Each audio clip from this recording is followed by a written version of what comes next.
E aí galera, tudo bem com você? O meu nome é Lucas. Eu sou o Jonatas. E você já sabe que este é o canal Saiba Mais, o meu, o seu, o nosso jeito de estudar a Bíblia.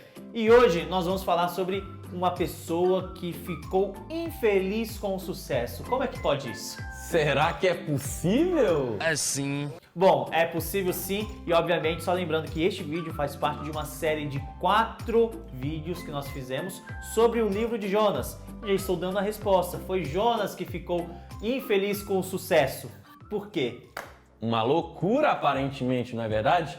A gente acompanhou que no capítulo 3, Jonas ele faz uma pregação totalmente desinteressada, contendo apenas 5 palavras. Geralmente quando você vai à igreja, você não espera que o pastor pregue apenas 5 palavras, não é verdade? Mas foi isso que Jonas fez. E o resultado a gente encontra ainda no capítulo 3, toda a cidade de Nínive foi convertida, aproximadamente 120 mil pessoas. E aí o capítulo 4 de Jonas começa com a reação do profeta, dizendo que Jonas ficou desgostoso do resultado da pregação. Como é que pode, cara? Como assim? Ele era um profeta.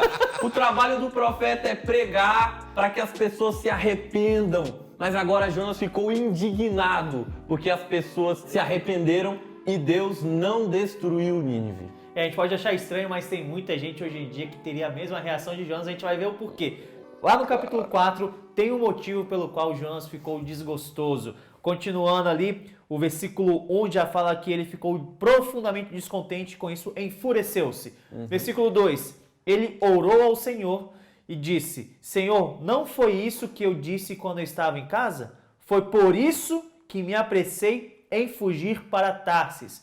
Eu sabia que tu és Deus misericordioso e compassivo, muito paciente, cheio de amor e que prometes castigar, mas depois te arrependes. Por causa disso, cara, que Jonas ficou com raiva, porque ele sabia que Deus ia perdoar o povo de Nínive. Ele sabia que Deus era misericordioso. Agora, aparentemente, Jonas demonstra querer misericórdia para ele, mas não misericórdia para o povo. Cara, isso aí é meio louco, porque lá no capítulo 2, como a gente viu, Jonas meio que na sua oração com Deus, ele se gaba: olha, Senhor, eu sou diferente deles, aquele povo que não aceita a sua misericórdia, se afasta, que se afasta de você. E aí é muito irônico esse texto, porque chega no capítulo 4, Jonas vê o resultado, ele fica com raiva e justifica o comportamento dele lá no primeiro capítulo, porque ele tinha fugido de Nínive, indo para Tarsis, ao invés de subir no mapa, desceu no mapa, desceu também na vida, quase morreu, e estava prestes a morrer. Ele preferiu morrer do que pregar em Nínive. Basicamente é isso que dá pra gente pegar nas entrelinhas. Ele simplesmente fez isso porque ele sabia que o povo iria se arrepender e Deus iria ter misericórdia do povo. Isso aqui responde uma pergunta que o Lucas fez lá no primeiro vídeo. Se você ainda não assistiu o primeiro vídeo, volta lá, clica lá e assiste o primeiro vídeo. Lá no primeiro vídeo, o Lucas fez uma pergunta introdutória. Por que será que Jonas, um profeta de Deus, não quis assumir o chamado, aceitar o que Deus estava pedindo para ele e ir para Nínive? Por quê? Aqui está a resposta no capítulo 4. Porque ele sabia que Deus é misericordioso demais, que a graça de Cristo é abundante demais para que ele não se arrependesse do mal que haveria de fazer contra Nínive e, obviamente, salvasse Nínive naquele momento.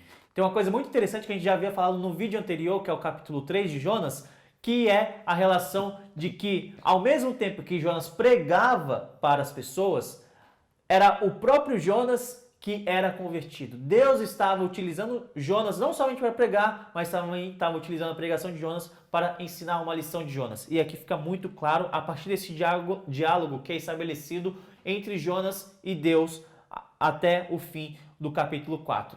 E você já ficou irado alguma vez na sua vida porque Deus demonstrou compaixão e amor para com alguém? Mas muito provavelmente você já deve ter tido um comportamento muito semelhante quando você olhou para uma pessoa e porque essa pessoa não se encaixava nos seus padrões, você falou: ah, Deus não vai aceitá-la. Exatamente.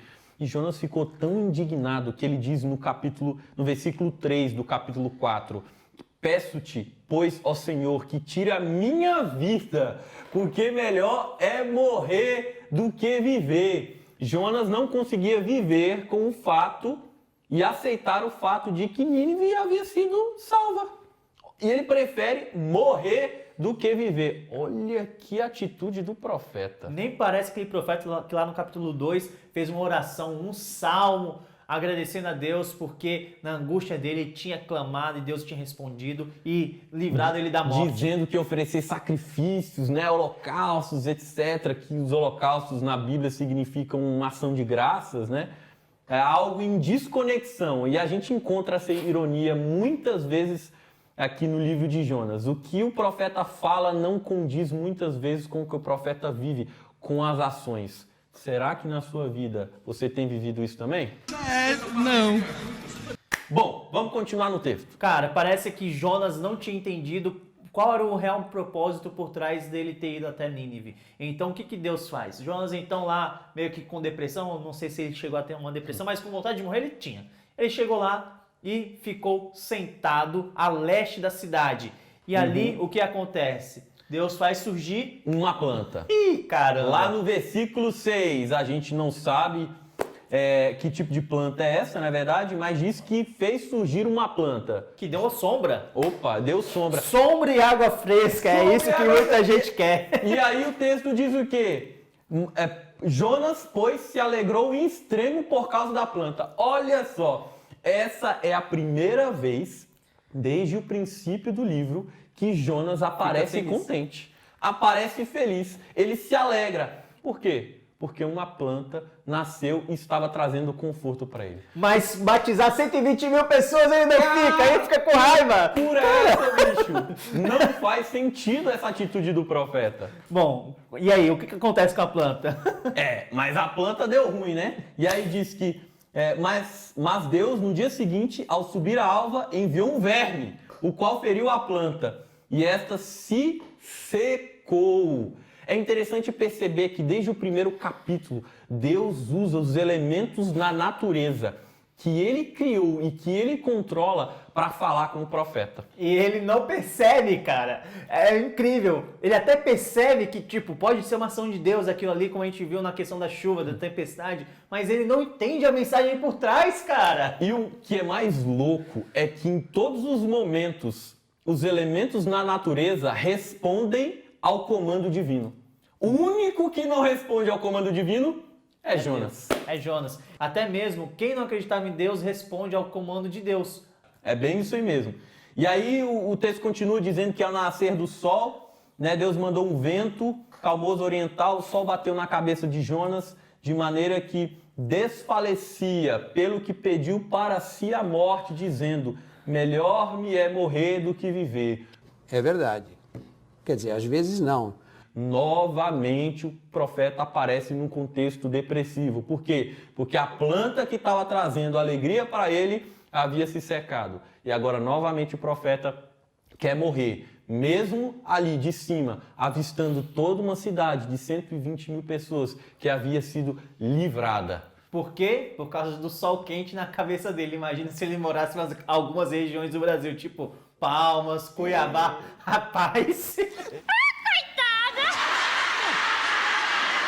E o capítulo 4, Lucas, parece que é aquele capítulo que não precisava existir.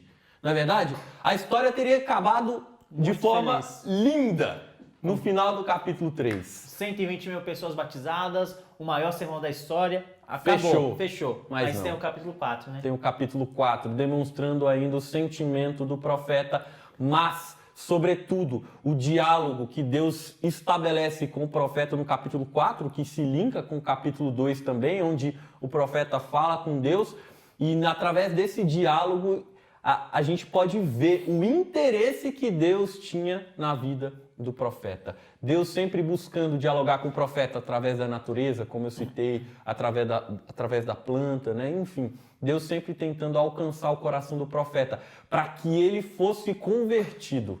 Porque o profeta estava, sem dúvida alguma, querendo desfrutar da graça e da misericórdia de Deus. Mas o profeta não estava querendo que os outros desfrutassem.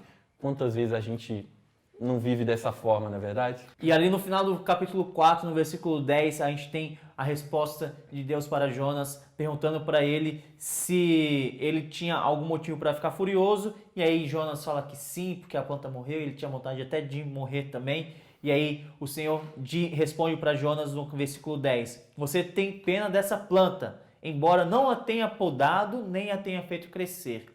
Ela nasceu numa noite e numa noite também morreu. Contudo, Nínive tem mais de 120 mil pessoas que não sabem nem distinguir a mão direita da mão esquerda, além de muitos rebanhos. Não deveria eu ter pena dessa grande cidade? E cara, na minha Bíblia terminou aqui, velho. Um ponto de interrogação? Terminou um livro com um ponto de interrogação. Não tem resposta para essa questão. Cara, isso é um tanto quanto incomum, não é verdade? Mas através da narrativa de Jonas, a gente vê, a gente percebe como Deus trabalha através da gente e apesar de nós, não é verdade? Só que, de certa forma, o povo, tanto no primeiro capítulo, ali os marinheiros que foram convertidos através do testemunho ali, das poucas palavras que ele falou, nem fez um sermão, mas eles foram convertidos. E agora o povo de Nínive, eles foram convertidos através das palavras de alguém imperfeito, de alguém que se demonstra até um tanto quanto infeliz com o sucesso, com a misericórdia que Deus havia destinado ao povo de Nínive. Mas o profeta que recebeu a mensagem divina, de certa forma, não aceitou. O povo que recebeu a mensagem de alguém completamente imperfeito como Jonas, aceitou. Isso demonstra que através de todos os 4 capítulos de Jonas, Deus está no controle de todas as coisas. Nada acontece por vontade ou por obra do profeta, senão todas as coisas que acontecem são por vontade divina. Cara, e eu gostei tanto desse final, porque a gente sempre gosta de ter coisas amarradinhas, resposta para tudo no final de um livro, no final de uma história.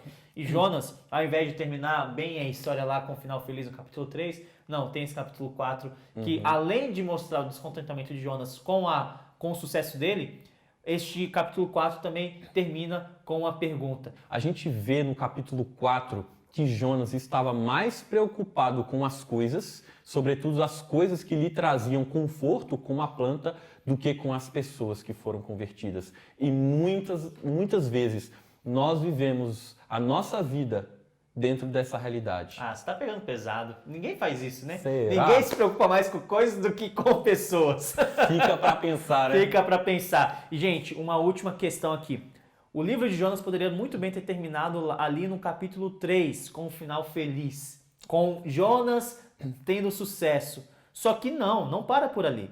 Jonas continua o capítulo 4. Além de mostrar a infelicidade que Jonas teve com seu próprio sucesso, esse capítulo termina com uma pergunta. Ou seja, de uma forma imperfeita. E essa pergunta também vai terminar o nosso vídeo. Será que Deus não deveria ter pena dessa grande cidade ou deste grande mundo, apesar deles ter muitos pecadores? Oi gente, que bom que você chegou até aqui. Se você quer aprender mais sobre a Bíblia, é só clicar nos cards que estão aqui do lado. E se você quiser receber mais materiais, é só deixar o seu e-mail no link da descrição. Até o próximo vídeo.